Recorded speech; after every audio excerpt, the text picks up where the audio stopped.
The Gaza Strip, known the world over for its ceaseless battles between Palestine and Israel, is home to some 2.3 million people. The Palestinian territory is considered one of the most densely populated regions in the world. Labor and trade are restricted across its borders with Israel and Egypt. Ruled by the terrorist organization Hamas, it is blanketed in poverty and everyday freedoms are withheld as people live in constant fear. Almost a fifth of children under the age of 5 are malnourished, and there are frequent shortages of water, electricity, and medicines. It is probably the last place in the world where you would expect to find a zoo. However, in the southern Gaza town of Khan Yunis, a small private zoo called Asda Park is one of the few that are open to the public. Situated just 2.5 miles east of the Mediterranean Sea, it is the second largest city in Gaza and is known for its open-air markets, or souks. The neighboring Khan Yunis Zoo was labeled as the worst zoo in the world, and locals condemned the treatment of the animals. Those that died, mostly from starvation, were taxidermied by zoo staff and stuffed for visitors to view on arrival. In fact, those animals, unlucky enough to still be living at the zoo, had to share their quarters with the dead, and in one case, a tigress had to share her enclosure with the stuffed corpse of her former mate. Mercifully, that zoo shut down in 2016, but Asda Park Zoo opened in 2010 as part of an entertainment complex. The animals are treated equally as poor as the neighboring zoos, and it is also widely condemned for the suffering of the animals. But for some, it is an enjoyable day out. It provides entertainment for families in Gaza who have little else in the most politically volatile place in the world. With local government resources going towards the ongoing war and a poverty rate of around 60%, there is little in the way of funds for the animals at the park. There is no medical care available to them, and food supplies are scarce. Some are said to be in a state of starvation, and there have been rescues by various charities over the years to give the animals a better life. The park receives on average of 50 visitors a day, each paying the equivalent of $50 for entry. But to feed its larger animals, the zoo would need to have spent between $30 and $40 each and every day to buy between 20 and 30 kilograms of meat. The animals inside are desperate, and desperate animals can be exceptionally dangerous. On May 2, 2023, 6-year-old Hamada Ikhtiat was visiting the zoo with his family. As they wandered around the grounds, they made their way to the lion enclosure. Inside were 2 lions, a male and a female. The enclosure was bleak, with gray concrete floors and thick metal bars surrounding it. The lions were fed minimal meat and had no environmental stimulation whatsoever. It also seems that it didn't have adequate protection for the viewing public. With such badly treated animals, there was a disaster waiting to happen. One witness reported seeing zoo staff beating the lioness while they retrieved her 3 cubs. They removed the young so that they could play with some of the visitors, an extra form of entertainment for the paying guests. They then tormented the lioness, who was kept in a cage 7 square meters in size. A lion needs a minimum of 1,000 square meters when held in captivity. The conditions they were kept in was nothing short of evil and inhumane. It was the wildlife charity 4 Paws that convinced the zoo to close in 2016. They managed to rescue almost 50 animals, and the owners were in agreement with the charity that they would remain shut. However, miraculously, shortly afterwards, it reopened. Some think that this was to blackmail the charity into giving them money to rescue the animals. 4 Paws had indeed paid money, but this was to cover the cost of medical bills and food to ensure the animals were well enough to be transferred to more suitable parks and sanctuaries around the world.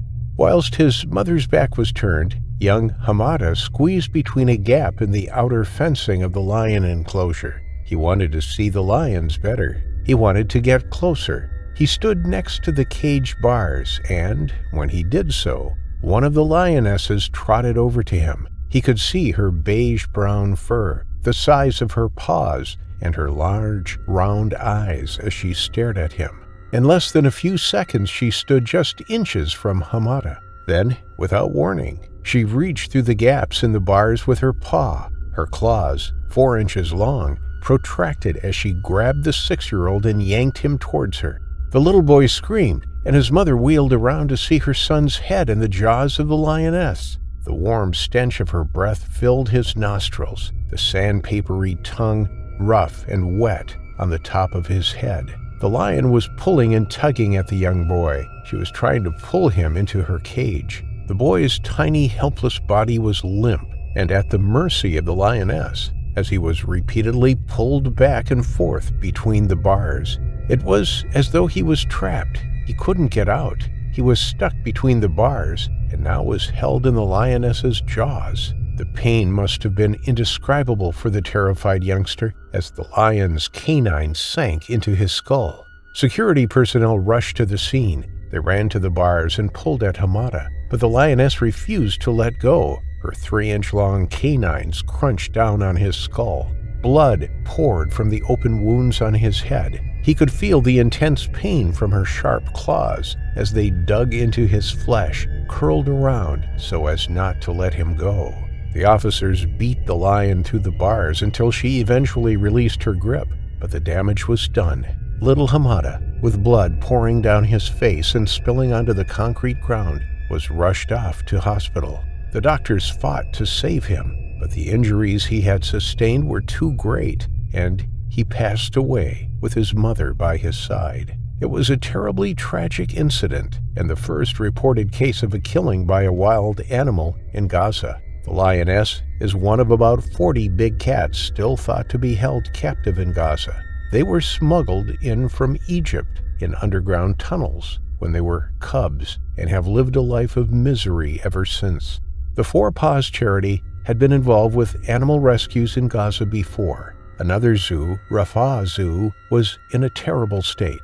Animals had been subjected to rocket attacks during a conflict. A female lioness had been declawed, leaving her with a life-threatening infection and in serious pain. 3 lion cubs froze to death without the necessary care and shelter provided, and all of the animals were kept in tiny, dirty cages. In 2019, Four Paws rescued 47 animals from the appalling conditions and rehomed them in sanctuaries. The zoo was then closed.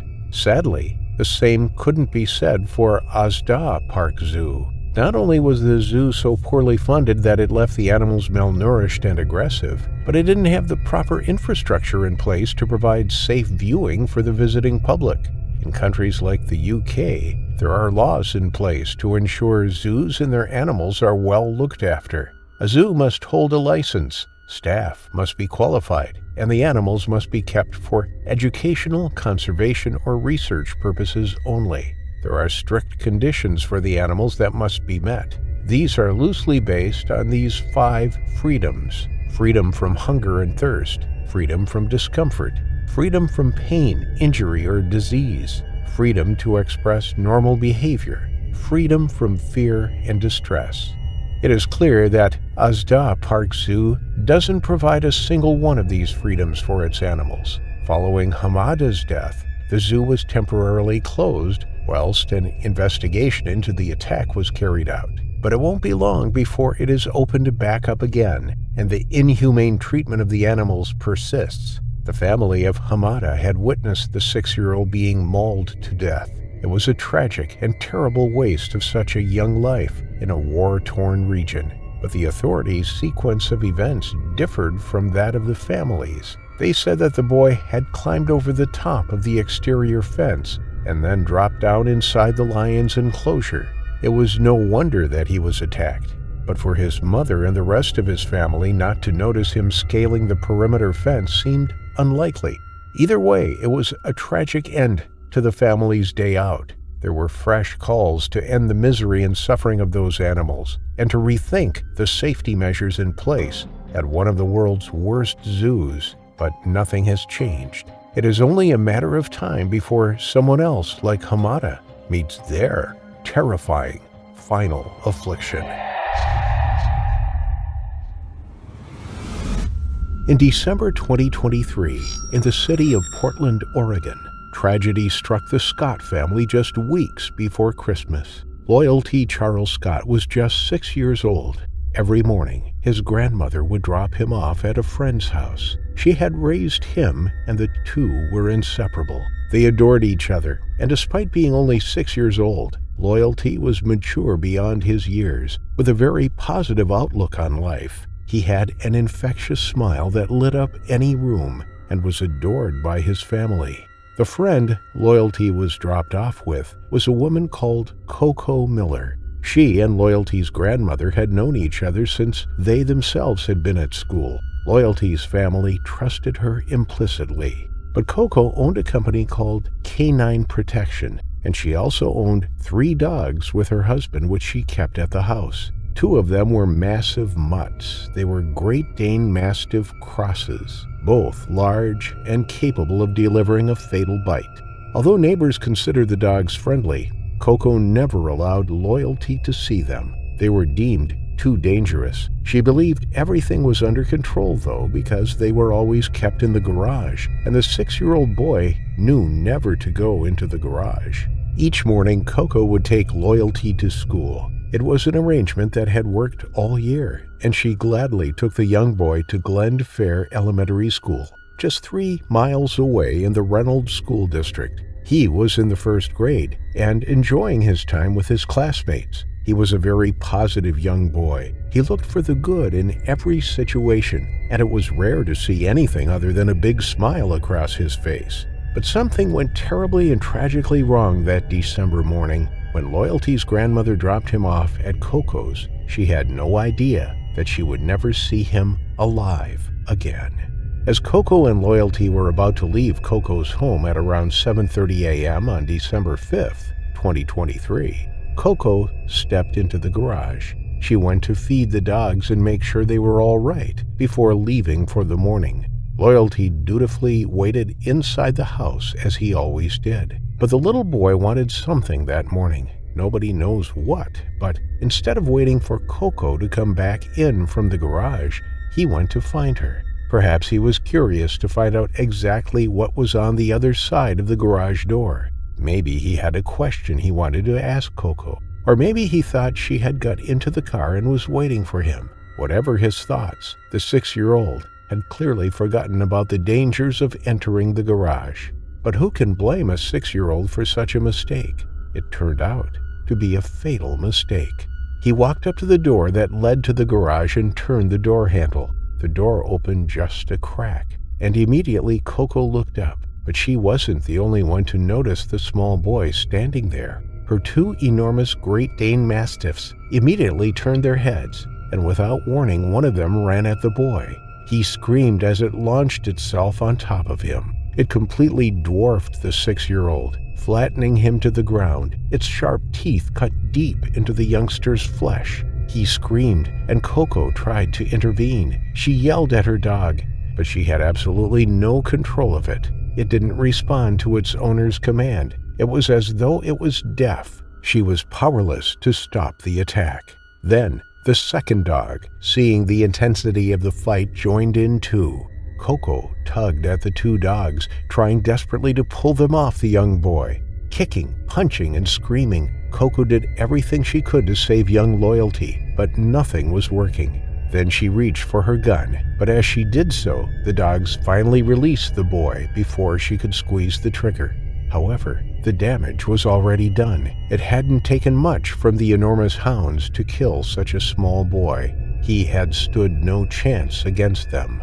Coco picked little Loyalty up in her arms and ran into the house to ring 911. He lay, limp, in her arms, covered in blood. When officers arrived, Coco opened the door with blood-stained arms. As officers rushed to Loyalty's side, they could see that there was no hope of resuscitating him. He was gone. A completely avoidable, tragic end to his young life. Coco had sustained minor injuries in the attack and was taken to hospital to be patched up. Moments later, Loyalty's family received the devastating phone call that Loyalty had been attacked by the dogs. When they arrived at the scene, they were then confronted with the news that their beloved Loyalty hadn't made it. As news spread of the terrible incident, staff and pupils at Loyalty's school were left devastated by the news. He had an infectious energy that will be sorely missed by those at Glenfair Elementary School. Staff paid tribute to him on social media, saying that they would miss laughing, playing, singing, dancing, and smiling with you, Loyalty. The 2 Mastiff crosses, both of which were unlicensed, were taken into care straight away and euthanized a few days later. They were considered too dangerous to release back into society. For some reason, they had seen Loyalty as a threat when he had opened the garage door. The garage was their domain, and they were not used to having trespassers in there. Either they were defending their territory or defending Coco, their owner.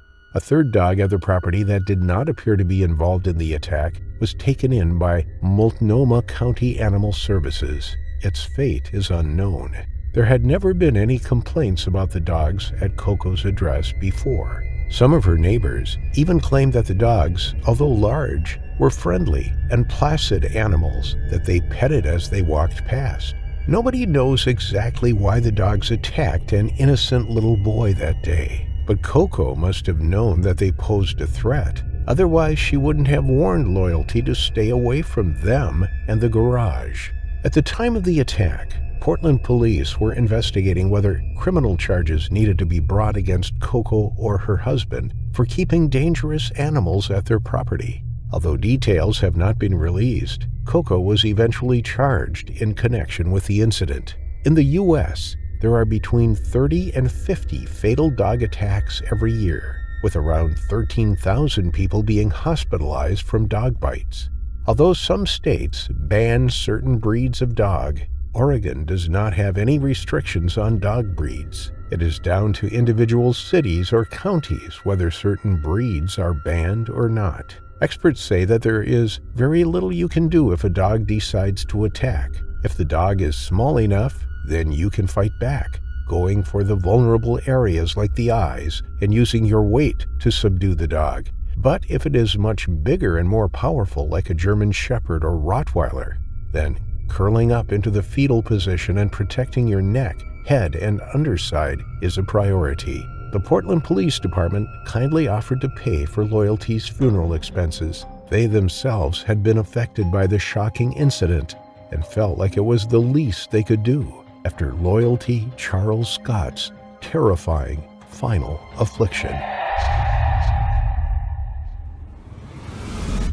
Below the waters in a Filipino lake was the largest crocodile known to man. He was feared by those who lived on the water and relied on it for their livelihoods. One day, as 12-year-old Rowena Romano was paddling her canoe to school, the enormous crocodile began to trail her. Moments later, he bashed into the side of her canoe, sending the schoolgirl splashing in the water and fighting for her survival. Mehaba Lake is situated inside the Agusan marshland of the southern Philippines. It is part of the 15,000-hectare marshland that is one of the Philippines' most ecologically significant wetlands. The marshland is so big that it holds 15% of the country's fresh water, and it used to be home to a giant. Lurking its murky depths was an enormous saltwater crocodile named Lolong. When crocodiles were hunted for their meat and leather in the marsh, their numbers declined and business for the locals was good. But in 1994, the marsh came under the National Integrated Protected Area System. This ended hunting, and the crocodile numbers flourished. Not only did their population size grow, but so too did their body size. The area in the Philippines is relatively untouched and unspoiled. The habitat is clean and unpolluted, ideal for the crocodiles. Some reported seeing 17-foot, 18-foot crocodiles patrolling the waters, but there was one in particular that became famous. Rightly or wrongly, Lolong was blamed for at least 2 deaths. The first horrific incident was witnessed by others when a schoolgirl was taken by him, and the second involved a fisherman near which Lolong had been spotted moments before the man disappeared. But he wasn't the only crocodile that was threatening the people living on the lake. Hundreds of people live in houseboats on the lake, constructed from wood and thatch. They aren't supported by stilts, but instead bob up and down on the lake's surface and adjust to the seasonal rise and ebb of the water. The people who live there are the Agusan Manobo, some 4,000 indigenous people of the swamp who make a living on the lake. They move across the water in long, dugout canoes, the edges of the boats just inches from the surface of the water. They travel through the waterways and into the center of the lake to fish for carp and collect snails and other marine foods. School children head across to the floating schools. There used to be a time when the crocodiles, thought to be around 5,000 in the area, would swim alongside the canoes. Then, when the locals made loud noises or splashed their oars in the water, they would turn and hurriedly swim away. But now they were less wary of humans. The tribespeople once revered the crocodiles as mystical creatures, but now they feel terrorized by them. For generations, crocodiles were thought to hold the spirits of tribal ancestors. But now that there has been an increase in the number of attacks on people, even the elders are beginning to threaten action. As time has gone on, the crocodiles have come to associate the people with food. No longer do they fear them. They regularly take livestock from the lakeside or from the edges of the houseboats. They have become bold. Some have tasted human flesh. Saltwater crocodiles are notoriously territorial and aggressive. With an increase in human activity in and around the lake, they may see intruders as a threat. They have been known to bump the sides of the canoes, overturning them or crunching their enormous jaws around the sides. Attacks on people are now common, and people fear for their lives. In March 2009, 12-year-old Rowena Romano was heading to her floating school. It was a day like every other. She was following her regular routine and had made the journey hundreds of times before. She had climbed into the dugout canoe with her classmates and was accompanied by a man in another canoe as they paddled away from the houseboats and across the open water. With each stroke of the oar, the vibrations emanated through the water. They were detected by multiple crocodiles lurking nearby. One moved closer to investigate. Whether it was on the hunt for food or acting aggressively to defend its territory, it made a beeline for the two youngsters. It approached from behind, a small bow wave in front of its snout, its eyes protruding through the surface of the water and the knobbly skin on its bumpy head and back barely visible. The two children saw it approaching and paddled faster. The accompanying man urged them to pull harder on their oars, but the crocodile was fast, able to swim at 15 miles per hour. It could easily outswim the two school children in their canoe. It had learned how to capsize the boats. Many people had lost their lives that way over the past decade or so. The bold predators were clever and cunning. They either leapt out of the water and dragged people from the boats or knocked them into the water. This crocodile, believed to be Lolong, bumped into the side of the boat. With the canoe so low down to the water, it immediately overturned, and the two school children were sent splashing into the lake. Rowena and her classmate kicked towards the other canoe, desperate to get out of the water before the crocodile came back. But beneath them, the crocodile was heading directly for their legs. It could see the commotion on the surface just feet above it, and it sped upwards. It opened its enormous jaws, and Rowena felt a sharp tug as she was pulled underwater. She let out a shriek as she was taken in the mouth of the giant reptile. Its sharp teeth held her firmly in its grip. The crushing sensation was unbearable, and it felt as though her lungs would burst as she was dragged deeper and deeper into the lake's abyss. It was less than a minute, and she drowned in the crocodile's jaws. Her classmate was hauled into the other boat, and they desperately scanned the water for Rowena, but she was gone. There was no trace of her. The surface of the water was still and calm, as though nothing had ever happened.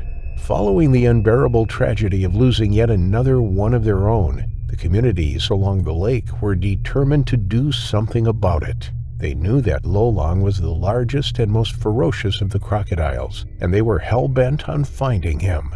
The search continued for days. On the third day, they didn't find the crocodile, and instead they made a gruesome discovery. It was Rowena. Her headless body was found badly mangled amongst the reeds. Finding the young schoolgirl only spurred the residents on to catch the culprit before it could do any more damage. It was a fruitless hunt, and they came up empty-handed.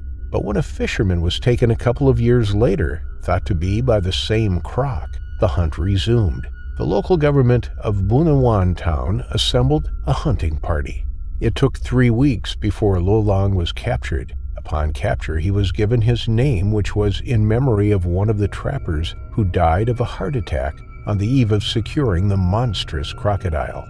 The enormous reptile was transported to a pen in Bulawan. Whilst animal rights activists called for his immediate release, the mayor of Bunawan town, Edwin Cox Ilorde, insisted that the crocodile would be killed by locals if he was returned to the wild. He expressed his interest in creating a crocodile nature reserve to remove some of the largest crocodiles from the lake to keep the people safe. Lo Long became an instant celebrity. People came from far and wide to marvel at his immense size. Now that he was secured, he could be formally measured. He came out at 20.24 feet, or 6.17 meters long, which was a new Guinness World Record for the largest saltwater crocodile in captivity. But his stay in captivity would be short-lived. Having spent his 50-year life in the wild, unrestricted and able to exhibit his natural behavior, the confines of his new cage took its toll on him. He developed serious signs of distress, and after just 2 years, died from a combination of stress and a fungal infection that couldn't be treated. Such apex predators aren't designed to live a life behind bars. Instead, perhaps there should be programs that educate people about the invaluable importance of crocodiles to the ecosystem. Whilst he was held in captivity, visitors who came to see him were handed leaflets about the importance of the species and their endangered status in parts of the Philippines. The local government were trying to get the message across, but maybe more should have been done. A conservation project in a place called San Mariano town in the northern Philippines almost lost their population of crocodiles due to harmful fishing methods and active crocodile hunting. But through education and conservation, the population of this iconic species has bounced back. It is possible for people and crocodiles to live side by side. There are talks of creating a crocodile reserve in one section of Mihaba Lake and culling to keep their population numbers more manageable, allowing locals and crocodiles to live within the same environment without locals fearing any crocodiles bringing them to their terrifying final affliction.